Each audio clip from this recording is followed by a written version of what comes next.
जज़ाकुमुल्लाहु खैरल जज़ा। हज़रात गिरामी, तासुरात का ये सिलसिला मैं कुछ और दराज़ करना चाहता था और बाज़ अहबाब से अपने तासुराती कलिमात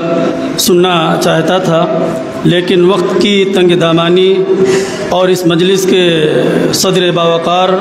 की मसरूफ़ियत और वो कहीं किसी सफ़र पर जाने वाले हैं, इसलिए मैं ये सिलसिला यहीं पर ख़त्म कर रहा हूँ। और स्टेज पर तशरीफ़ फरमा उलमाए किराम जनाब मौलाना शहाबुद्दीन साहब मदनी, मोहतरम शेखुल जामिया जनाब मौलाना खुर्शीद अहमद साहब सलफ़ी, जनाब मौलाना अब्दुल अज़ीम साहब मदनी, डॉक्टर मोहम्मद सईद साहब असरी के हाथों जमीयत हिरा की जानिब से नाज़िम मोहतरम की खिदमत में शील्ड पेश किया जा रहा है। उलमाए किराम से गुजारिश है कि आप अपने हाथों से हमारे नाज़िम मोहतरम को ये शील्ड तफ़वीज़ करें।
प्रोग्राम में शरीक हूँ,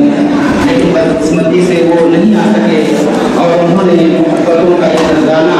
बड़े जुलूस के साथ उन्होंने बना करके भेजा है। अल्लाह रब्बुल आलमीन इस मोहब्बत को बाकी रखे और इसको हमेशा के लिए कायम व दायम रखे। मैं बहुत शुक्रगुजार हूँ आप तमाम हजरात का कि आपने इस मजलिस को रौनक बख्शी, आपने हमारी हक़ीर दावत को कबूल फरमाया, जबकि वक्त की तंगी की वजह से मैं दावत देने में भी बहुत ताख़ीर कर गया था, लेकिन आपने वसाअते ज़र्फ़ से आपने काम लिया और आपने हमारी इस दिली ख्वाहिश को आपने कबूल किया और आपने इस प्रोग्राम को रौनक बख्शा। खाकसार दिल की गहराइयों से आप तमाम हजरात का खैर मक़दम इस्तक़बाल करता है और साथ ही साथ अल्लाह रब्बुल आलमीन से आप तमाम हजरात के लिए